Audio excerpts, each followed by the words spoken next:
Radyo Katipunan, 87.9 FM.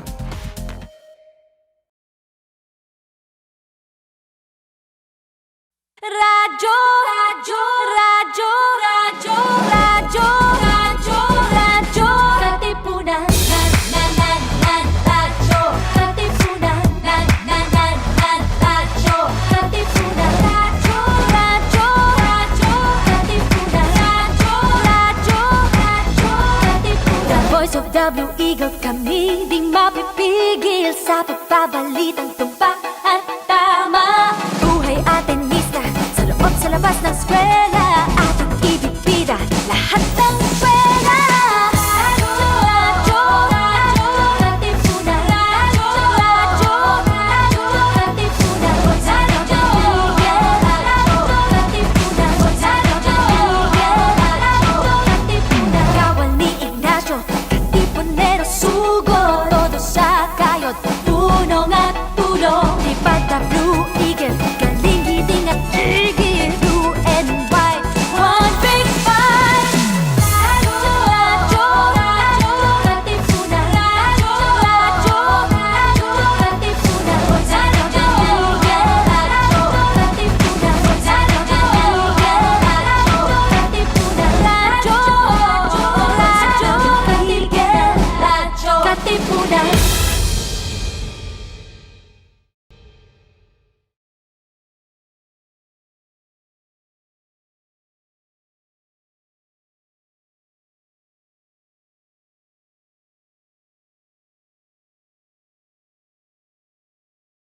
Welcome to The Rundown, where we take you right into the action with the latest sports news, updates, game previews, breakdown, and analysis in, around, across, and beyond the Ateneo. And now, let's get ready to run down! All right, what is up, Pinoy NFL fans, football fans around the world? Thank you again for tuning in to us over here at Radyo Katipunan 87.9 on this rainy Wednesday afternoon. And of course, joining us in the huddle right now, even though it's raining, football's a man's game, so we gotta continue. It's Captain SS. It's Captain SS Steven Silva, and of course, the man who is representing the king right now. Oh yeah. Tito Martz. Coach Hammer is back, of course, with the Black Mamba jersey. Okay, so Coach Martz, just to keep you up to speed. Me and Steven were talking about how LeBron James championship just adds another level to the GOAT discussion. All right, so again, I told Steven earlier, I am the biggest MJ Kobe fan like forever. That's my definition of greatness. But you know what? Parang it's only the 6 titles right now that separates MJ from LeBron. Like, think about this. If at year 17 he can do this, imagine in just a couple of years he might even surpass that. And then what happens now to the debate, diba?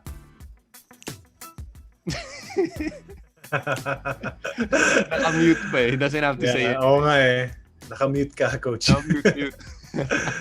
Sorry, I was on mute, but of course, congratulations to the Lakers and both of you.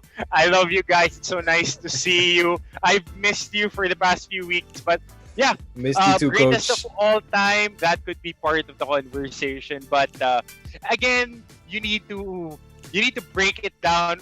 So many things and so many levels. So I love greatness. I am also a big Kobe fan. I grew up with Kobe Bryant. I started playing basketball. I think that was 95. And then I watched the draft. And I still have my Philippine Daily Inquirer Junior Edition cutout of Kobe Bryant in the All-Star Weekend. Winning the championship. Yeah. Tinabi ng lola ko to. It was posted on my room before, which is the weights room right now. So it was one of my treasures. It's my lola kept it for me. But of course, I'm a Kobe fan. I'm a LeBron fan. I love his shoes. I love how it feels when I play. But for the most part, syempre, if you look at it, prolonged longevity wise and the longest peak in sports, but you can't you can't discount the fact of I love physicality. I love the physicality of the game in the 90s. So, different discussion for a different day. We just need to give him his flowers while he is here and enjoy the foreseeable future that he would be dominating the NBA. True. Like just to put this in a more football context, no, Steven. Sometimes even the finals losses, if you look at the totality of one's career, it doesn't really matter because look at this. TB12, we consider Tom Brady the GOAT of QBs, but he's lost 3 Super Bowls. But he's got 6. So, I mean, do those losses really put a stain on his legacy? Not so much when you look at the totality of TB12's career. It takes a lot to get to those championships. Even if you win or lose them, it says something that you even got there, because there's about 25 to 30 other teams that would, definitely exchange places with you just to be on that stage playing for the championship. So, talking about LeBron, he's at the longest prime of any professional player. I don't think in any sport who's had a prime of 15 to 16 years. As soon as LeBron came into the NBA, he was ready. A lot of NBA players, if you're talking about the NBA, they come into the NBA, they're a little scrawny, they need to add weight. LeBron was ready out of the box. At 17, 18, I think he was ready to go. He looked better than, a lot of NBA players when they first come into the NBA.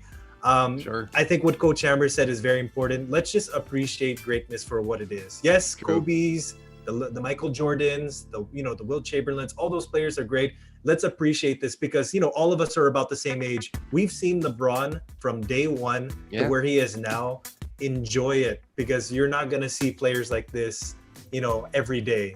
In a generation. Really, yes, generations. LeBron is, I was talking to a friend about this the other day. LeBron is one of those players that had huge expectations. We talk about the next Jordan, the next Ronaldo, the next whatever.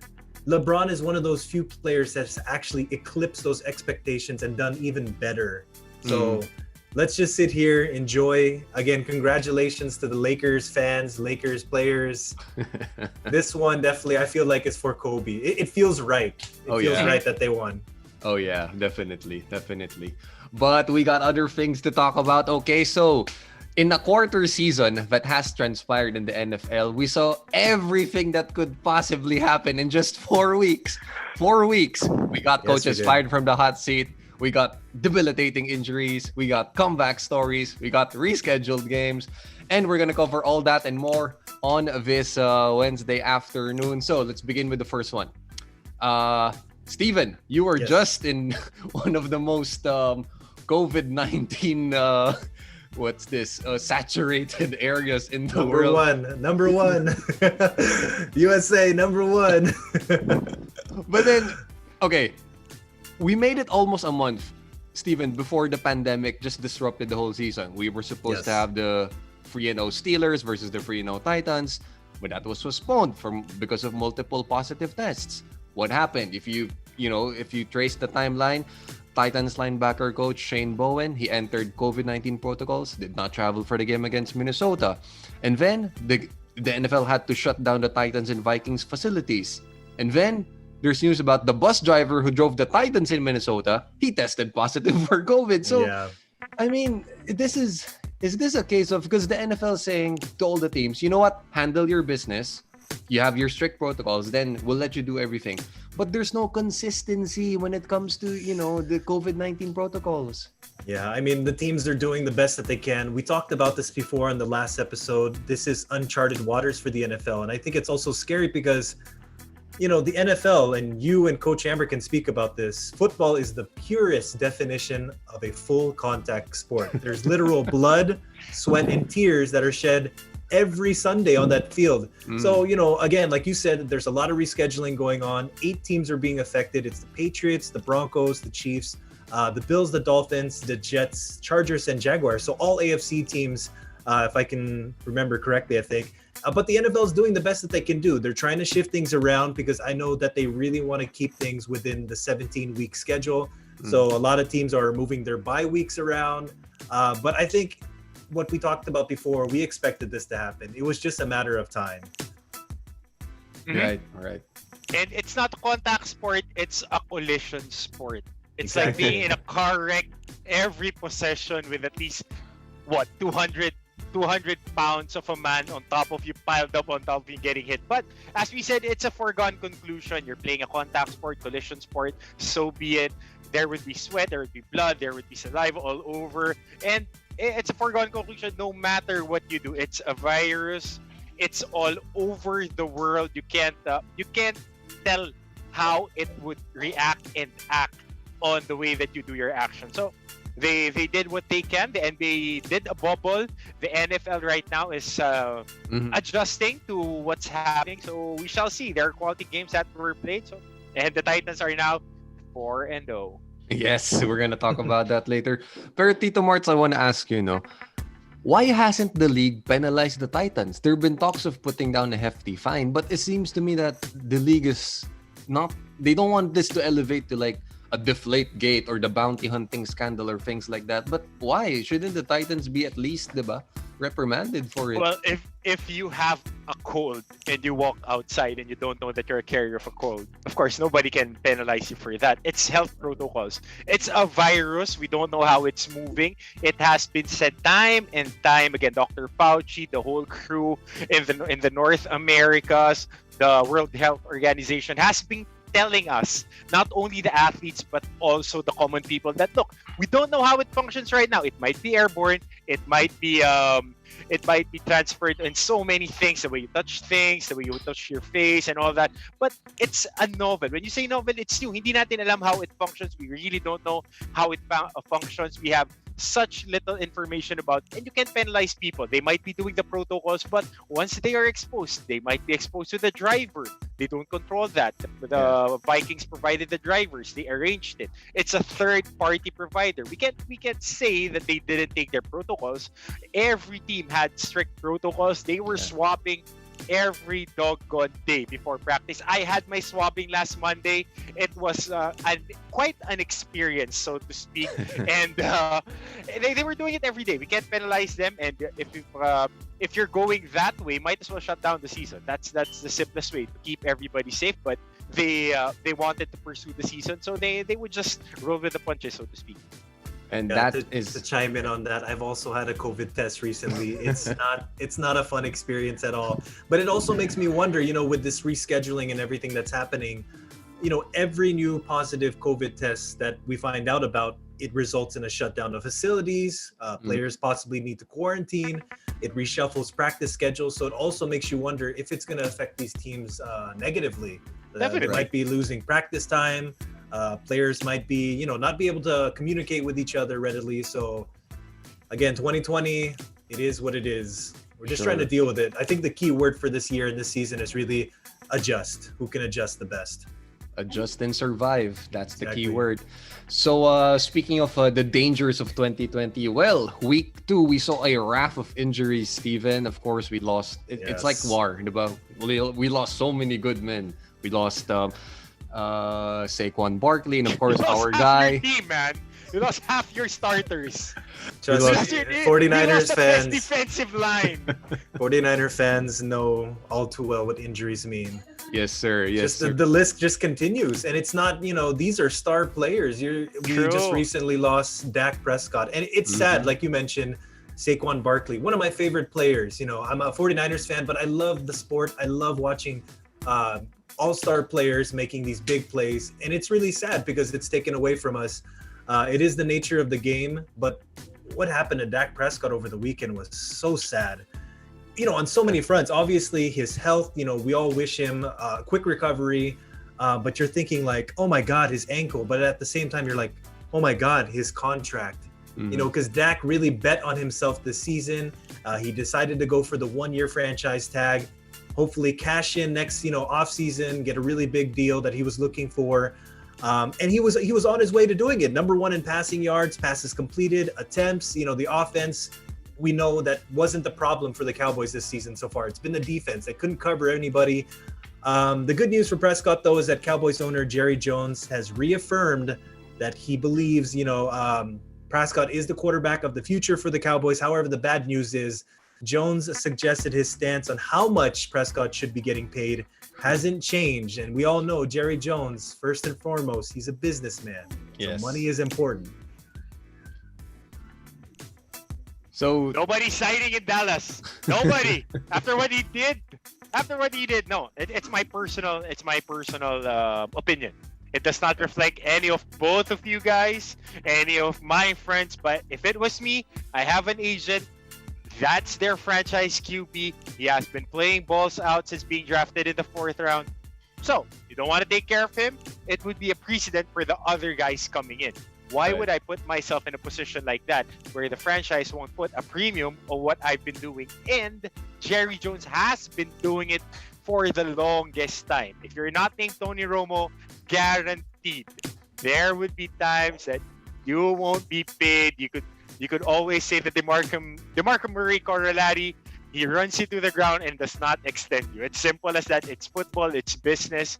So if they want to build a contender, they should have taken care of Dak Prescott. But they did it, and injuries happen. And it's also one of the things that were, ano ba to?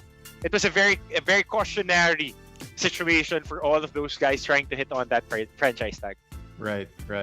And the most painful part about this is Dak Prescott is the heart and soul of the Cowboys. He's their, leader through and through. And to lose a guy like that in that fashion, compound fracture, it just, it's just so painful to see. And both sides. They lost Gerald McCoy. They lost Leighton Vander Esch in the first game of the season, and then you lose another leader on the offensive side. So it's quite difficult. They were one of the preseason favorites to go to the Super Bowl, but right now that's a big question mark. Right, and of course, to make things worse for Dak, now he's going through so much mentally and emotionally. His brother just committed suicide, so he admitted he's been dealing with depression. So we wish him all the best. But okay, Tito Marts, this is my sure bet for comeback player of the year, and all my chips are on Alex Smith's table because wow, returning to the field after a life-altering leg injury. True. Very true. What was that like for you now, witnessing Alex Smith? So you guys know that I've been battling leg problems for the past year. I had a hamstring strain. I had a knee procedure done on both knees. I had so many things going on. I'm doing my rehab. COVID hits, and I honestly felt very emotional seeing him playing. I was riding my bike at 5 a.m. yesterday in my weight room, and then I see him trotting in, making a conversion, and taking a hit, and then standing up. I mean, everything would be well if that guy who almost lost his leg due to a freak injury and hasn't played for more than 600 days could stand in the pocket, convert a pass, take a hit from the best defensive player that the NFL has. I mean, everything is possible. I mean, yeah, you could just be happy for the guy. His journey has been chronicled in YouTube. They have been posting videos on how he is recovering, and he deserves it. I mean, he has been a dutiful soldier. Could have been the epitome of being a game manager, but everybody loves Alex Smith, so you got to give him the trophy right away, ASAP. Mail it to his house. Yeah, agreed. I think they should already give him the award because I don't think anyone else deserves it more than him. If there's one word to describe Alex Smith and his career, I think it's suboptimal. He's always been thrusted in tough situations, whether it was San Francisco, where we had a crap show basically in the early 2000s when we drafted him. It was a rolling role of coaches that he played with. 4 or 5 different offensive coordinators in about 5 years. But 11 just keeps pushing on. I don't know how you can't root for Alex Smith and what he's done. He just keeps giving back to the game, even though it keeps taking so much from him. He shows that he cares so much about the game, and it like Coach said, it's kind of emotional to see him on the field again because he didn't just get hit once; he got sacked 6 times in that game. So thank goodness he didn't get injured again, and hopefully he can last for the rest of the season and find some success. Could have been the worst possible time, right? To playing the Rams and Aaron Donald. Get your beak wet. Playing against Aaron Donald, and the first hit that you take after 600 plus days, it's Aaron Donald running full speed at you. And if you could take a hit like that, you could take anything. It would be so easy to say, Coach, maybe next game. And he even gave Aaron Donald a piggyback ride. So, okay. The leg's fine. The legs are working. Okay, so we're done with our comeback story of the year. It's like the feel-good story of the year, actually, more than ever. But okay, shots have been fired, which means coaches have been fired. We got a few of them. Yep. Steven, let's start with the guy we've been talking about since the off-season. Okay, we all saw this coming. It's not Bill O'Brien, that coach, that got him fired. It's Bill O'Brien, the GM, that got himself fired. Simple as that, right? Maybe it's a little bit of both. Obviously, it really scratched our heads over the offseason when he made the trade for DeAndre Hopkins. You give away your number one, possibly the number one wide receiver in the league for not much. You start off the year 0-4. It's the worst start for the franchise since 2008. I mean, if you look at the record also, you can kind of see maybe it's time for some new blood for the coaching ranks. You know, they've gone 2-3 in the playoffs. Yes, they've won the division 4 times under O'Brien, but 2 of them with 9-7 records, and they've never made it to the AFC Championship. So, you know, they just kind of hit this wall. They have the players, but he's been trading them away. So I don't know, what are you going to do with Bill O'Brien? I think they've kind of hit that wall, and maybe it's time for a new coach. Well, obviously it is time for a new coach, but they've done all they could under Bill O'Brien, basically. Right. When you dispose every offensive option and your points hang on the legs of Will Fuller, you would be fired. That guy has Agreed. the worst hamstrings in the world. He can't run a 4-4 and then not bust his hamstrings. I feel bad for him. He's a very talented guy. But I mean, you can't hang on Will Fuller. You need alpha dogs on that receiving core. You have Deshaun Watson, but he can only do so much. You got Larry Tunsil last year to protect him. But again, if you have the passer, you need to get those receivers to make plays. I mean, David Johnson would be very, very good for them. They have a good defensive line, but they can't make.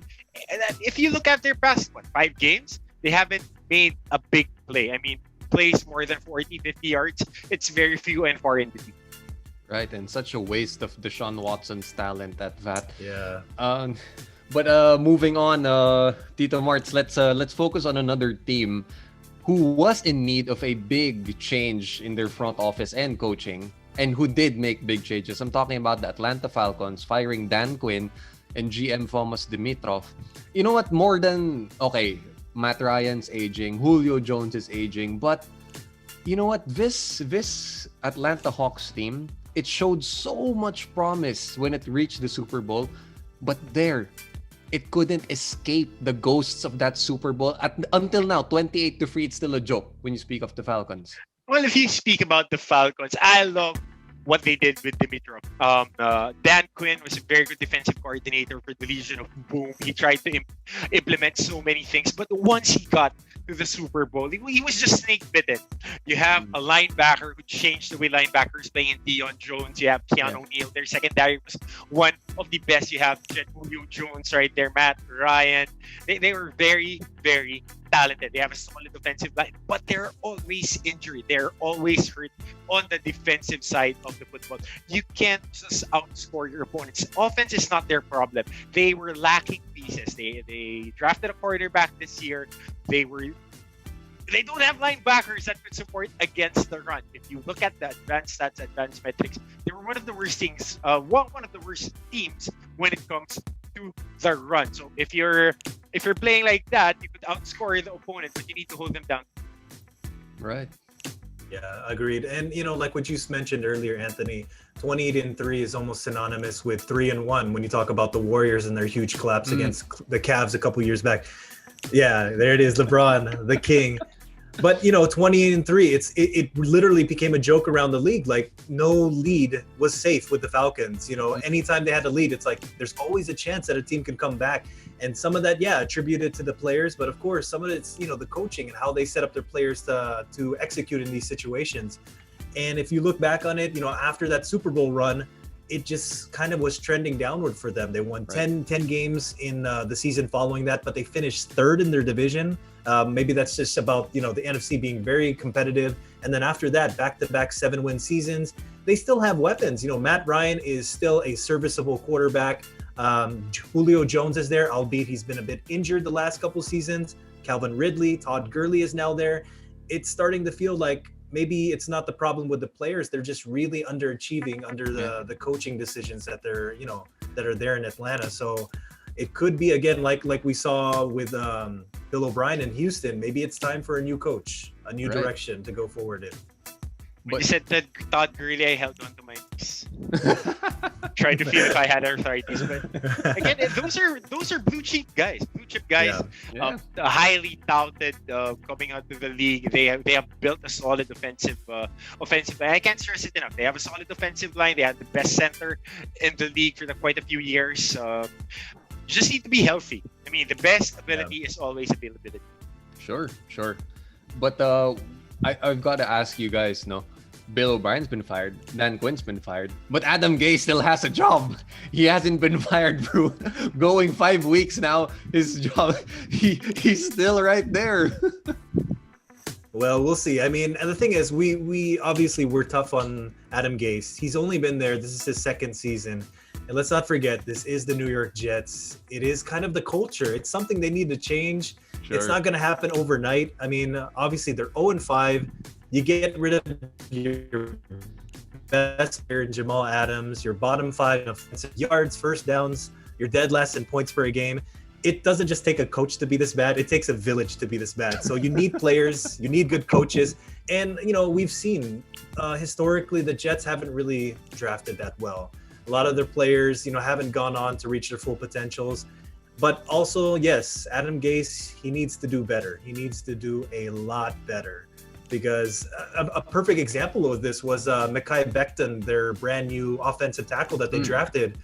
He put him in danger in the last week's game against the Broncos. Despite Becton having an injury, and possibly not wanting to risk it, he decided to put him back out there. So, that's your cornerstone tackle. And if you're going to risk it, that's a bad decision. And who made that decision? Adam Gase. So...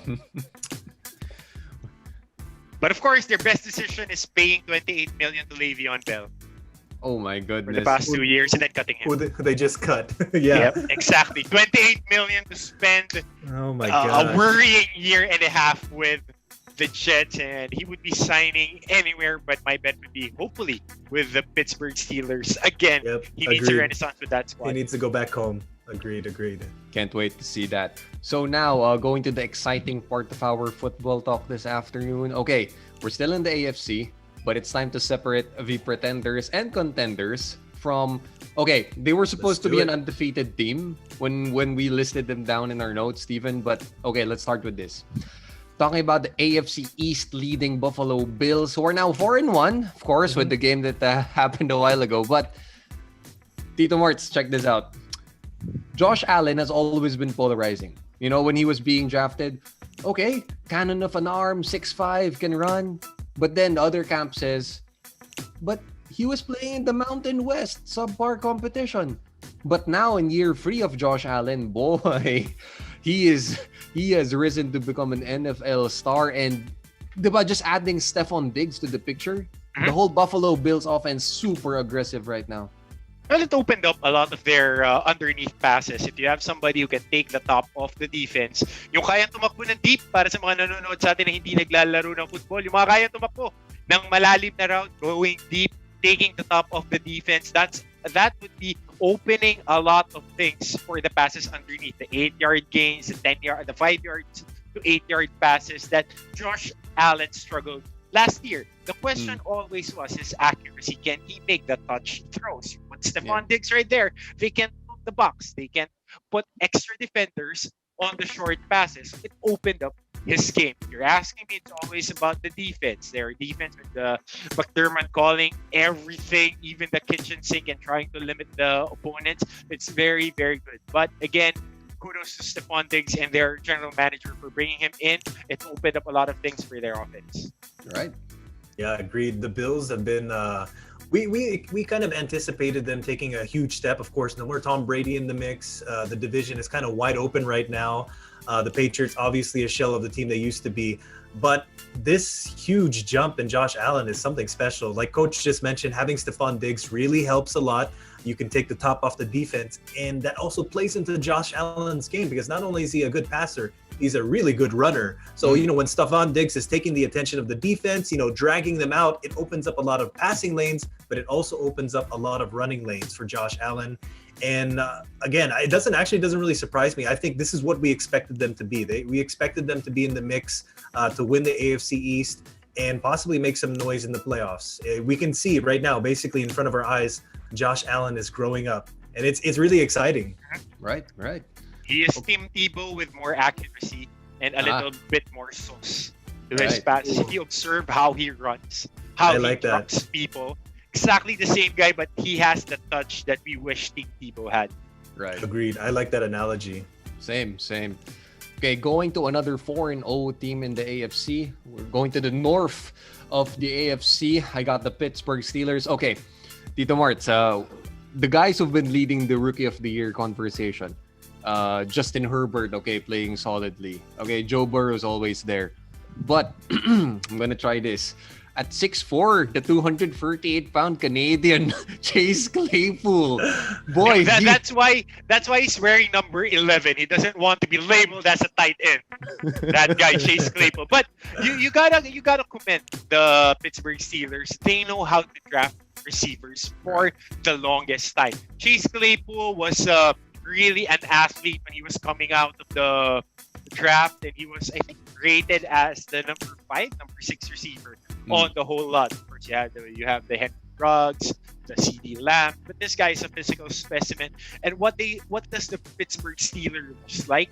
Physical specimens. We've seen how much receivers they have developed. How many of them? It's like an assembly line. They've been producing at all sizes. Even their tight ends are very, very good route runners and receivers. So Chase Claypool had, I think, 4 touchdowns the other day. Tied the record of the most touchdowns. And if you're 6'4" and you could run that fast, and you're my size, it's like 230, 240. I mean, you could just body up people. It's simple as that. They won't jam you. The moment that you hit them on a run play, they won't ever want any of that smoke. Yeah, agreed. Definitely. And, we were just talking about the Jets, how such of a poor franchise they are. It's like what Coach Hammer is saying. It's the other way around. The Steelers, they had an off year last year. They know how to make things work. They know how to draft well. They know how to coach those players up to the potential that they have. And of course, it makes such a huge difference that they now have a healthy Ben Roethlisberger back there. True. The defense has stepped up. They're number 1 in yards allowed, number 5 in first downs allowed, and interceptions. So not only are they, taking care of things on offense, they're also taking the ball away on defense and, putting other offenses in tough situations. Right, and just to put into context how special Chase Claypool's game against the Eagles was, so he becomes the first Steelers rookie since the great Franco Harris in 1972 to have a rushing score and a receiving score in the same game. So we'll see. Fun fact. Yep, we'll see how he develops under the bright lights of Heinz Field. Okay, going now to the AFC South, where Titans now 4-0. The earlier dominated the Bills 42-16. With the flex talaga. So, Coach Martz, Henry. I mean, okay, the COVID positive tests and everything like that. Of course, the controversy with that. Parang it hasn't affected their play. They don't care. I mean, they honestly don't care. This is an old school football team. They won't hit you with the 50-yarders or 40-yarders. They would out-muscle you. That offensive line led by Tyler Lewan. They lost Jack Conklin from last year, but right now they would just maul you to the ground, and you would feel it. Even me, I'm just watching the game. I feel it. And you have Derrick Henry right there, just stiff-arming people to the next end zone. I mean, come on, this is a very tough team, the way that they play defense and the way that they impose their will against their opponents. This is a throwback squad. And if you're a football fan, you would love the physicality that they play on the 3 ends of the game. On special teams, on offense, and on defense. They just maul you. They just hit you so hard. And you would see the defense is getting tired right away. I mean, if you observe, by the third quarter, a lot of the blitz packages of the teams that they faced doesn't work as well as they want it to be. Yeah, agreed. And I thought, looking at the Titans after what they did last year and their success, I thought it was a fluke, to be honest. But if it's not broken, why try to fix it? Like, it's still working. Like Coach just mentioned, they're succeeding because of the strength of the lines on defense and offense. And if you have a guy like Derrick Henry, you just keep giving him the rock and just, oh my God, it's sad that people have to try to tackle him for a living. Like, this is your job. If you're on defense, you have to try and tackle that guy who weighs about 240 pounds. He's 6'4", 6'5". And by the way, he runs a 4.3 40. So it's either he's going to run by you or he's going to run through you. It's your choice, basically. I'd give him the 4.3, but I could take 4.3, but running angry, that's one thing. Yeah. That's one thing that you don't want to be in front of. What's his name? Norman, the cornerback from the Buffalo. Bills. Yeah. I mean, he just got stiff arm. Get out of the club. that was saying. that bad. But if you look at it this way, the way that he coaches is a lot. It is reminiscent to the Bill Belichick coaching tree, which he came from. He really, Mike Vrabel is a tough-minded coach. He is one of the guys, the players coach, very, very tough. And he wins by defense. He wins by physicality, and he adjusts from week to week. And of course, one of my new favorite guys, I'm all in on the Tennessee Titans, and I love Jonnu Smith. You know this, guys. I love Jonnu Smith. Play him all over the place. All right. I'm gonna test your negotiating skills over here. Buying or selling is the question. Coach Martz, I'll start with you. Did the Las Vegas Raiders finally come up with the blueprint to at least neutralize the Kansas City Chiefs with that win of theirs? Buying or selling? They just woke up on the wrong side of the bed. Okay. You don't see Patrick Mahomes throwing 2 picks in a game. It just does not happen. It was one of those days. Of course, it's football. You have good days and bad days in any sport, but you got to give props to the Raiders. They stuck to it. They were very physical. Josh Jacobs very, very good on the last 2 tries that they had. They converted on that, and their defense held up, covered a lot of things that Patrick Mahomes, like Travis Kelce, was covered. Tyreek Hill, which was so surprising, they were able to contain the speed. They gave Miko Hardman and Sammy Watkins a place to eat, but amongst other things, the first 2 options were totally shut down. And Clyde Edwards-Helaire was controlled throughout the game. Right. If Al Davis was watching this game, he'd be smiling because the Raiders, they're back to their ways of those big plays, throwing it way down the field. I think they had 2 touchdowns for 50 or more of the yards in the game. I wouldn't say necessarily, there's a changing of the torch. The Chiefs are still the Chiefs, but maybe you need to keep your eye on the Raiders. They're only 3-2, but they have 2 big wins against the Saints, now the Chiefs, and the Raiders. Now their remaining schedule, they have the most weakest schedule. I think their remaining 11 opponents have a combined winning percentage of 37%. So while the Raiders may not be, this Goliath, they have an easy schedule and they could be in the playoffs before you know it. Could be. Let's go to this other team. Surprise, surprise. The Cleveland Browns are 3-1 now for the first time in nearly 2 decades. Imagine that. First time since 2001. Steven, are you buying or selling that Odell Beckham has returned to form and he is claiming right now that he is still a superstar wide receiver? I'm buying it. I was buying it since last season. We've been waiting for it. We talked about this. The pieces have been there. You have one of the best 1-2 punches running game. You have a decent quarterback. You have one of the best wide receiving cores. It's all about everything clicking. And, the thing for making it click could be in Kevin Stefanski. He's helping them play to their strengths. When the running game is there, use the running game. If there's a chance to make some deep plays down the field, you have 2 of the best wide receivers to do that. And even sometimes we've seen, you can let the wide receivers even throw the ball too. So it's working. They're catching some teams by surprise. And, there's even murmurs of saying Kevin Stefanski's in line for a Coach of the Year award. Wow. But we'll see. It's only his first year there. But hey, if he ends the 17-year playoff drought that they're experiencing in Cleveland Browns football, why not? They just beat a really good Colts team, by the way. Right. Well, their defensive line has been stout. Myles Garrett, Olivier Vernon, and Malcolm Smith playing really well, commanding the troops, being that traffic cop on that linebacker core, their corners, which has been a rotating window for the rotating doors, windows, even roofs has been changing the past few years. True, been true. playing really well. And you gotta love the trenches. Their offensive line is one of the best. Oh, yeah. David Njoku, the new kid, Harrison Bryant, and Austin Hooper, they are very, very good. But they need Nick Chubb.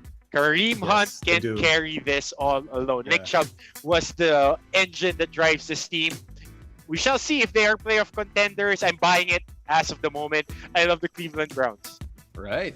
So going to the AFC South right now, I know, Steven, this might sting us. Well, it stings a lot more than a little bit. Yeah. But, okay, are you buying or selling that the GM of the Colts, Chris Ballard, his trade for DeForest Buckner has shown that the Indianapolis Colts can become a playoff team with just defense alone? Well, I mean, that trade probably worked for both sides of the ball. You know, for us, we got Javon Kinlaw in the first round pick, and we know what DeForest Buckner does. It's exactly in his resume. He's a game disruptor, and that's what he's doing in Indianapolis. The Colts defense is for real.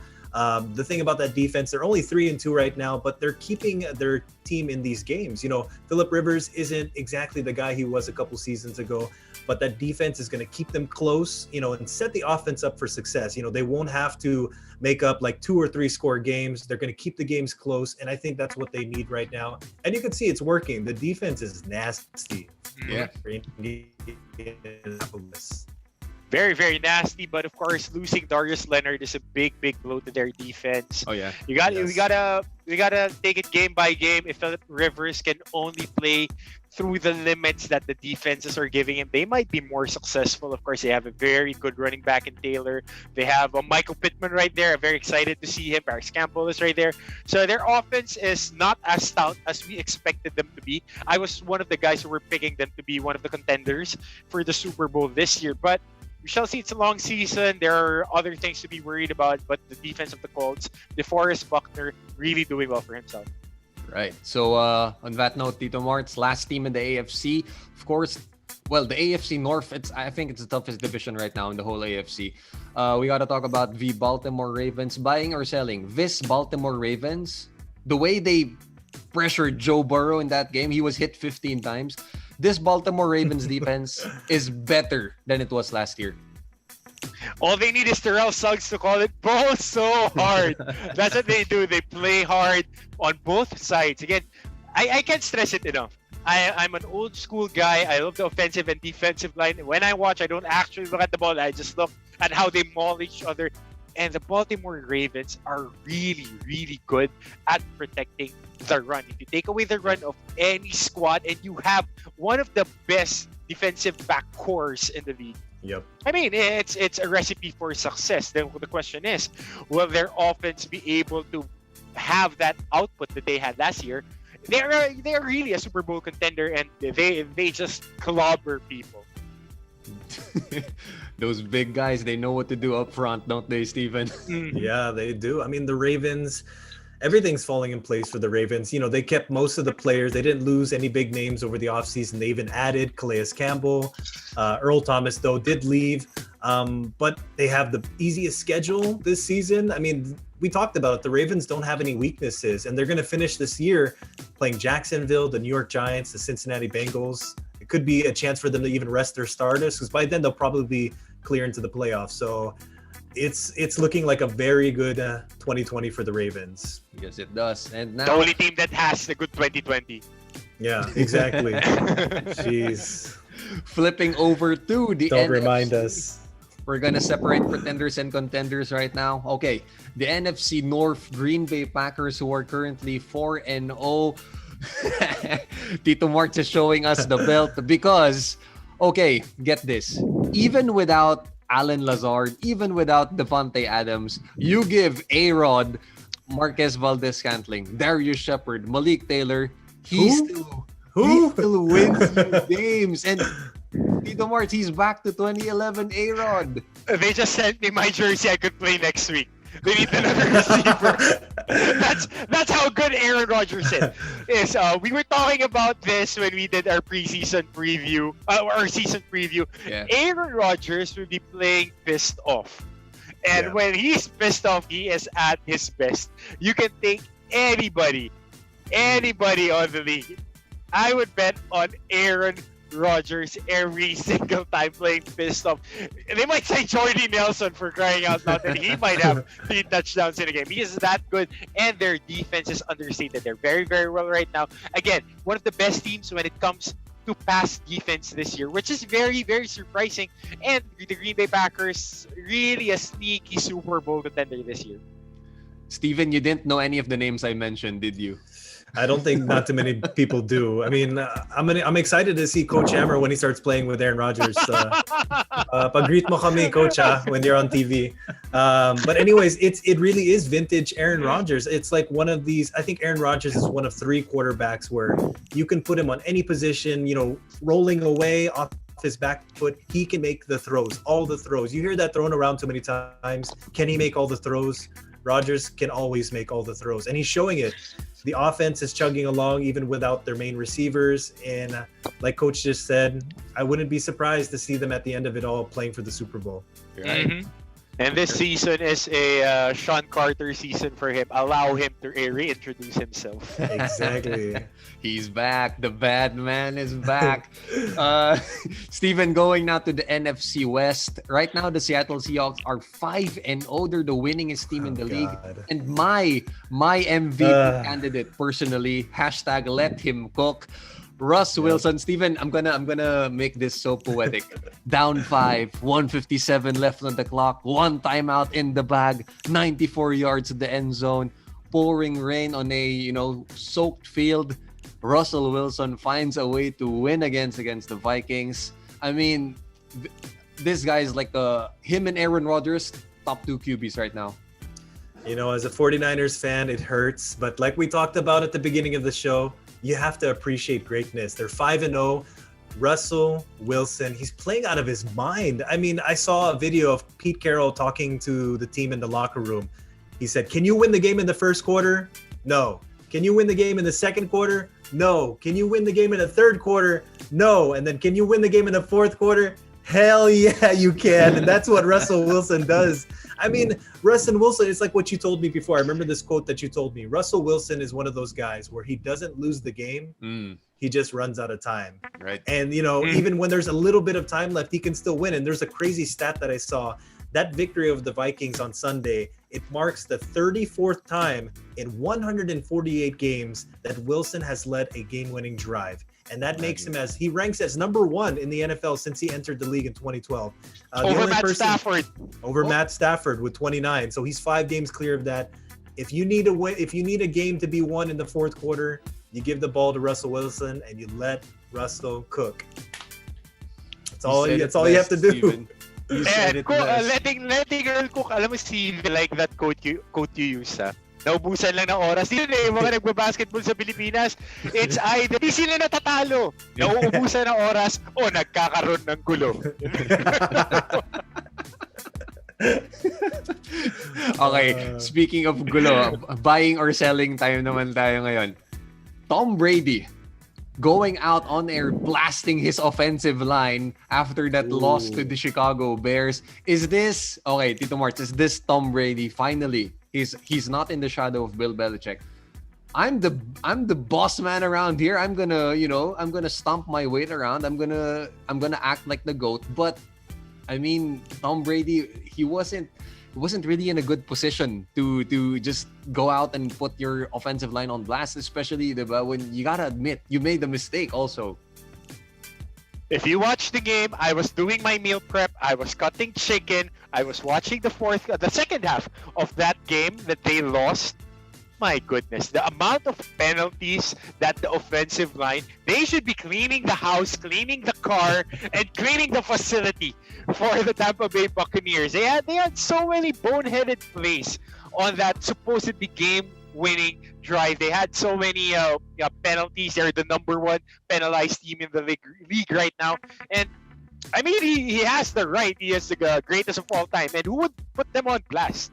I mean, he is the winningest quarterback right now, and he deserves to be protected. And if he is going to run the ship, he might as well get on the cases of these guys. All right.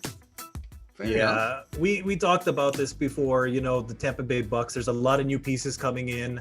There's going to be some miscues, some miscommunication. I really don't get mad at Brady for doing that because, look, Tom Brady is not going to be able to run out of the pocket. You have to protect them. Otherwise, you're not going to succeed. Brady isn't, a rushing quarterback. So if the pocket's not fair there for him, he won't be able to make plays for you. But I would like to think you're going to start to see them to gel. They still need to come back to full strength. Chris Godwin hasn't been 100% yet, and I think if we wait until the later part of the season, you're going to see the Bucs moving at full steam, and they're going to need to because they're playing teams like the Packers. They're going to play the Raiders, the Saints, the Chiefs, and the Vikings before the season's over. So, in a couple of weeks, it could either be the Tampa Bay Bucs are going to be making the playoffs, or they could be looking at a 8-8, 9-7 record. Could be. Yeah, it goes to show how hard it is to gel, how hard it is to fit new pieces. Sure. I mean, on paper, they're one of the most talented, if not the most talented squad right now in the NFL. But again, it's football. There are so many dynamics that gets in play when you build a team. So yeah, we shall see. And they need to target Gronk more. Yeah, show the tight end some love. He's got a 95 on Madden for all I care. So, okay. Steven, going now to the NFC North. Well, surprise, surprise again. One of your favorite QB's teams, the Chicago Bears, are now 4-1 because the GOAT of backups, Nick Foles, is still undefeated versus the actual GOAT, TB12. Yes. Steven, buying or selling, Chicago Bears are a playoff team in 2020? No, I buy it. And I think this was the team that I thought the Bears were going to be last year. I thought Mitch Trubisky was going to take a step forward. Obviously that didn't happen. But the Bears, they're strong on defense. They let their offense do their thing without too much pressure. They keep the games close, like what we said with the Colts. But now Nick Foles is the starting quarterback, as he should be. And he earned, the Bears the second highest grade on offense in Week 5. I think they'll take a step forward now. They don't have to worry about shifting between Trubisky and Foles. This is what you paid him for. Let him do his job. Khalil Mack is a beast. I just love watching that guy play. It's just manhandling people. It's just like he's the long arm of the law. It's men versus boys when Khalil Mack is on that edge, just rushing the quarterback, throwing tackles to the side. So I think the Bears are for real, especially that defense. Okay. I second the motion, and Mitchell Trubisky has been doing more backpedals than a defensive back the past 2 years. Agreed. All right, going to our last team, the NFC West leading LA Rams are 4-1. I'm just gonna say this now. I'm not buying Jared Goff's failed attempt to spike a ball that ricochets horribly off the ground. He failed at that. Jared Goff, don't try this spike anymore. But okay, buying or selling, Tito Marts, that the LA Rams have found their groove again, much like in 2018, where that offense was just clicking in all cylinders. Well, it's an evenly distributed offense right now. Sean McVay has been able to really call the plays. He has been dialed in with the way that he is managing the squad. They don't need to feed Todd Gurley right now because he's on another squad trying to eat. But this LA Rams squad is built on the skill set of Jared Goff, his pinpoint accuracy, and their defense. As long as the offense, Jared Goff is right now, if you look at it, the best game manager. He won't give you so much big plays, but he does the exact thing that you need to win. So simple as that. They win ball games, they play defense hard, and they have a coach who knows how to trust his squad. So if you have those, they are. We've seen teams that are sneaky good this year, and I wasn't expecting the Rams to be this good. Same here. Yeah, I'm selling. You can call me bitter, but I don't believe in this Rams team. I don't count. They've played the Cowboys. They have wins against the Cowboys, the Eagles, and the Washington football team. Wins against the NFC East don't really count. We know that. And not only that, they still have to play all their division opponents, the Niners, the Cardinals, and those Seahawks. They have to play them 2 times each. So that's possibly 3 to 4 losses right there. Those are going to be really tough games, the NFC West playing each other. So I'm going to hold off judgment. I'm not buying the Rams yet. We'll see. Okay. But Steven, I have to admit, I'm selling part of my stock in the 49ers organization already. Dude, don't do that. If you sign a blue chip free agent and he gets injured after 2 snaps, I mean, You should be selling right now, but it would be a high stock if you buy again next year. Right. Yeah, exactly. But to round out our discussion for the NFC, okay, just a yes or no, Steven, and when do you see this happening? Michael Thomas, the reigning offensive player of the year, is out with a high ankle sprain, but that does not excuse the 41-year-old Drew Brees from, finally admitting that he looks like he's in his 40s and he's got much to blame for the Saints 1-2 start. I think so. I think Father Time has really caught up to Drew Brees, and it happened almost overnight. If you watch some of the Saints games this season, Drew Brees trying to make some throws, they're always short. The accuracy, which used to be one of his strongest suits, it's not quite there. Yeah, it's nice to have Michael Thomas in the lineup, that safety blanket, but he's just one guy. You have a bunch of other guys that you need to throw to, and I don't know, Drew Brees from last season to this season, he looks like a completely different player. He does. Oh, if you're playing flag football and you just need 5 to 10 yards every pass, I mean, Drew Brees could do that, and he is healthy. But and remember, he was injured last year for I think 5 games, if I'm not mistaken. Tama ba, boys? He was out for 5 games. Teddy Bridgewater was in there, gave him enough rest on his legs, had more power towards the end of the season. But right now, I mean, he's splitting snaps with Taysom Hill. Okay, yeah. I mean, it's simple as that. How about Jameis Winston? Is he gonna get some reps anytime soon? No. Not gonna be able to do it. Nope. Well, wait and see for Jameis. But okay, before we wrap things up, Steven and Coach H, biggest prediction for the next 4 weeks of the season when we get to the halfway point, or before we get to the halfway point. Steven, I'll go with you first. The halfway point, I wouldn't, not really a big surprise, but I think the Seahawks, they're going to possibly flirt with going maybe 15-1. Possibly by week 8, they'll be 8-0. They're just chugging along. Russell Wilson just, I hate to admit it, but it's just playing so good right now. Everything's clicking for Seattle. Last year was tough for them because they had a lot of injuries, but this year, they're still staying pretty healthy. They're beating teams that they should beat, and Russell Wilson always gives them a chance. Whether they're down, it's the fourth quarter, just give him the ball and he'll make something happen. And I also really like the growth that DK Metcalf has made. It's really making a lot of people look dumb. Last year they were predicting he can't run routes, he's never going to be nothing than just like a guy that just goes straight. I mean, he's 6'4", 220, he's jumping over guys. He's a beast. He really is. Perfect compliment to a 5'10" guy. Anyways, yeah. Tito Marts, go ahead. Your biggest prediction for the halfway point. I got 2 things, one for teams and for a set of players. Of course, number 1, I think we are overlooking the New England Patriots. If there's one thing that they didn't play Cam Newton against the Chiefs. I don't know if he's COVID positive or it's one of those Patriot things that they do, but they are very, very good. They don't have the name players, but they find ways to win. If you watch their games, these players are always disciplined, doesn't freestyle too much, and knows how to play. But Cam Newton there, they have their leader. He was COVID positive all over the news. He was COVID positive. Stephon Gilmore was also COVID positive. But I really think that I would pick the New England Patriots over the Bills on that division. Okay.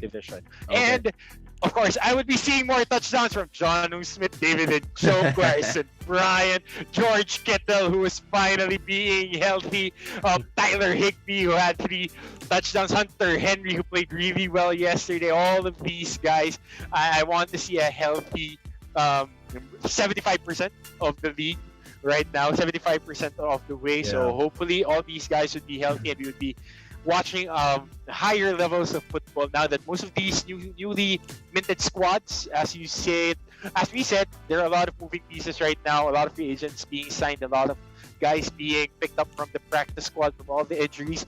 We would like to see all of them gel and just see football as at its purest and at its finest. Right. Yes, please, And, no more injuries. No more injuries. Actually, Steven, that's my biggest prediction. I predict by the halfway point that the St. Joseph's Hospital will donate a sizable amount to the San Francisco 49ers for their medical expenses. Oh, I thought you would be predicting that your franchise quarterback will be bought out. Okay. Maybe. That could be. I mean, another prediction is it could be that the 49ers don't even make the playoffs this year. That's not too far-fetched, Steven. Yeah. Tag for But- Trevor. But anyway, that's all the time we have now for this afternoon. Once again, thank you to Captain SS Steven Silva for sharing his thoughts, and of course, Tito Marts for his LeBron James inspired announcement and celebration. Once again, this has Four been rings. your Tailgate Tropa, and we'll see you again by the halfway point of the NFL season. Keep watching, Pinoy NFL fans. We'll be back only here on the Tailgate Tropa for more football talk. For Kobe. Peace For out. Kobe. Peace out. Thank Peace you out. guys. We love all of you. Thank you Love guys that. for Take tuning care, in. take Stay care. safe, everybody.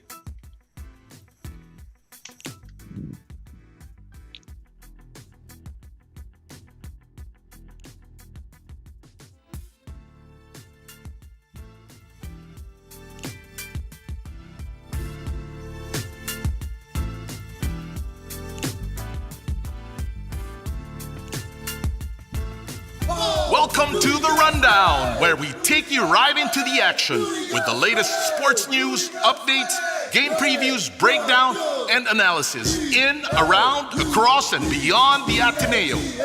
And now, let's get ready to